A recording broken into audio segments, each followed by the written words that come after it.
ಚಿತ್ರಾಪುರ ಶ್ರೀ ದುರ್ಗಾ ಪರಮೇಶ್ವರಿ ದೇವಸ್ಥಾನಕ್ಕೆ ನೂತನ ಧ್ವಜಸ್ತಂಭದ ಅರ್ಪಣೆ ಕಾರ್ಯಕ್ರಮದ ಅದ್ದೂರಿ ಮೆರವಣಿಗೆ ಸಹಿತ ಧಾರ್ಮಿಕ ವಿಧಿವಿಧಾನಗಳೊಂದಿಗೆ ನೆರವೇರಿತು.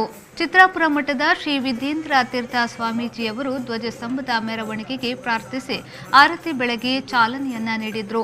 ಪಣಂಬೂರು ಶ್ರೀ ನಂದನೇಶ್ವರ ದೇವಸ್ಥಾನದಿಂದ ಮೆರವಣಿಗೆಯಲ್ಲಿ ಚಿತ್ರಾಪುರ ದೇವಸ್ಥಾನಕ್ಕೆ ತರಲಾಯಿತು. ಈ ಸಂದರ್ಭದಲ್ಲಿ ಉದ್ಯಮಿ ಜೀರ್ಣೋದ್ಧಾರ ಸಮಿತಿಯ ಸಂಚಾಲಕ ಉಮೇಶ್ ಟಿ ಕರ್ಕೇರ ಕುಟುಂಬಸ್ಥರು ಧ್ವಜಸ್ತಂಭವನ್ನು ದೇವಸ್ಥಾನಕ್ಕೆ ಅರ್ಪಿಸಿದ್ದಾರೆ. ವಿವಿಧ ಭಜನಾ ಮಂಡಳಿಗಳು, ಊರಿನ ಸಂಘ ಸಂಸ್ಥೆಗಳು, ಮೊಗವೀರ ಮಹಾಸಭಾಗಳು ಭಾಗವಹಿಸಿದ್ದವು. ಪಣಂಬೂರು ದೇವಸ್ಥಾನದ ವ್ಯವಸ್ಥಾಪನಾ ಸಮಿತಿಯ ಚಿತ್ರಾಪುರ ಶ್ರೀ ದುರ್ಗಾ ಪರಮೇಶ್ವರಿ ಜೀರ್ಣೋದ್ಧಾರ ಸಮಿತಿಯ ಸದಸ್ಯರು ಈ ವೇಳೆ ಉಪಸ್ಥಿತರಿದ್ದರು.